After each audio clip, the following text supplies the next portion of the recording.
The content on this channel is for informational and educational purposes only. Please contact a professional when it comes to your financial needs.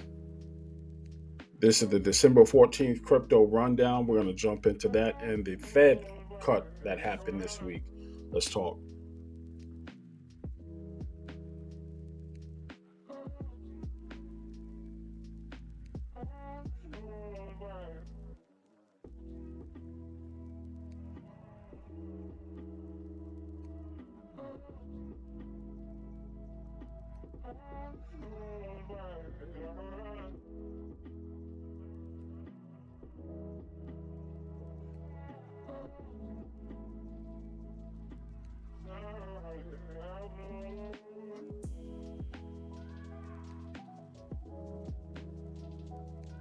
Timing is everything when it comes to crypto and basic trends and patterns that emerge over the years. Whenever a cryptocurrency like XRP drops to annual lows, like how it is today, below $2 a share, and you factor in a rate cut hike.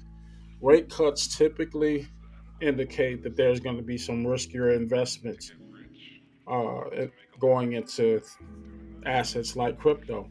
People are looking to get maximum return in a short amount of time just so they can liquidate it and go back into their more traditional stocks.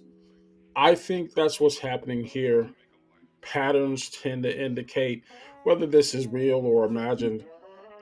If you go back in history, usually around that February March timeframe, first quarter, you're seeing huge upswings, even if it's a temporary upswing in cryptocurrency assets, especially XRP, with Bitcoin being below $89,000, back below 90 grand.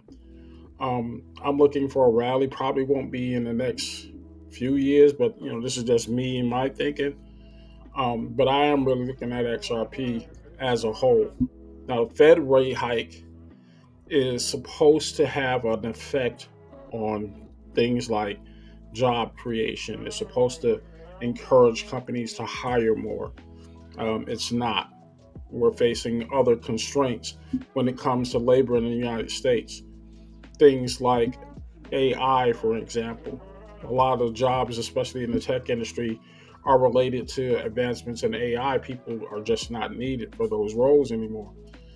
In addition, things like affordability, a 25% or 0.25% rate cut is not going to make your life any more affordable.